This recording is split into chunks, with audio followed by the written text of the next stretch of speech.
Yes, good morning students. Yesterday we have discussed was the emergency necessary and today we will discuss what happened during emergency.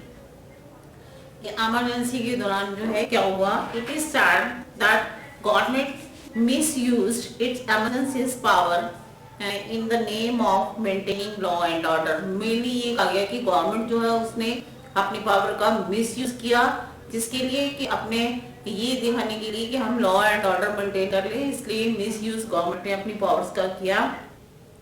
And the Indira Gandhi announced a 20 point programs. It included land reformations, land redistributions, review of agriculture bases, workers' participation in management, and in the initial stage, urban middle class was happy that the implementation of emergency would discipline government employees and protest would come to an end. कि इसमें जो है इंदिरा गांधी जो थी उन्होंने अपने 20 point programmes दिया और उसमें इनिशियल स्टेट में जितने भी अर्बन मिडिल क्लास थे वो बहुत ज़्यादा खुश थे क्योंकि उनको ये लगता था कि गवर्नमेंट एम्प्लॉइज में एक डिसिप्लिन की भावना आई है और इसके अलावा जितने भी जो एडमिनिस्ट्रेशंस हैं जो प्रोटेस्ट हैं उन वो खत्म हो गए हैं. And poor and rural people thought that effective implementation of welfare programs would take place. तो इसमें जो इंदिरा गांधी ने 20 पॉइंट प्रोग्राम जो था अपना पेश किया उसमें जितने भी गरीब लोग थे, रूरल पीपल थे, उनको ये लगता था कि ये जो है इनका जो ये इन्होंने 20 प्रोग्राम्स अपने दिए हैं ये इफेक्टिव होगा और इससे इनको बेनिफिट होगा. Critics of emergency felt that such promises were made to divert the attention of the people. लेकिन जितने भी critics थे उनको ये लगता था कि ये जितने भी 20 programs जो हैं इंदिरा गांधी के द्वारा दिए गए हैं उनका only main purpose उनका ये है कि लोगों का ध्यान जो है उसको डाइवर्ट करना कि ताकि वो एजिटेशंस प्रोटेस्ट ना करें और उनके ध्यान को उनके डाइवर्ट करने के लिए ये सब इंदिरा गांधी के द्वारा किया गया. And preventive detentions was made on a large scale. In all, 676 opposition leaders were put behind bars. इसमें preventive detentions जो था उसके अकॉर्डिंग जो था ये लार्ज स्केल में किया गया जिसमें कि लोगों का अरेस्ट किया गया, उनके रीजन बताए बगैर उनको अरेस्ट किया गया और इसमें 676 जो ऑपोजिशन लीडर्स थे उनको जो है जेल्स में डाल दिया गया. And also the restrictions were put on the press. ये रेस्ट्रिक्शंस को जितनी भी थी वो प्रेस पे रेस्ट्रिक्शंस लगाई गई.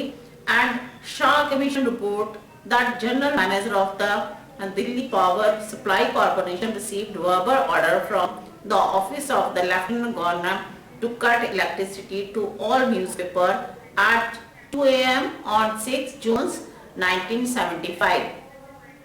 इसमें शाह कमीशन की रिपोर्ट के according to the Shah commission report की जनरल मैनेजर जो था Delhi power supply commission supply corporation का जो था उनको एक वर्बल ऑर्डर आया था लेफ्टिनेंट गवर्नर की तरफ से कि सारी जितनी न्यूज़पेपर है उनकी इलेक्ट्रिसिटी को कट कर दिया जाए और eight 2 AM on 26 June 1975 and electricity was restored after 3 days. और उस इलेक्ट्रिसिटी को आफ्टर 3 days के बाद 3 दिन के लिए उनकी इलेक्ट्रिसिटी को बंद कर दी गया और 3 days के बाद उसको दोबारा से चलाया गया.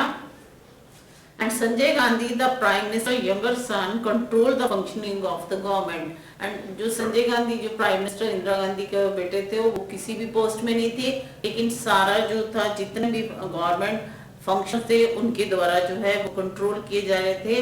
एंड इसके अलावा his role in slum demolitions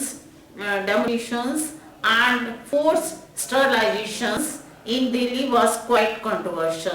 उसके द्वारा जो था जितना भी उनका रोल था स्लम एरियाज को डिमोलिश करने का और इसके अलावा फोर्सली स्टरलाइजेशंस करने का इसके लिए अगेंस्ट जो थे वो दिल्ली में क्वाइट कंट्रोवर्शियल जो है ये रहा इसके बारे में. And emergency affected the lives of common people directly.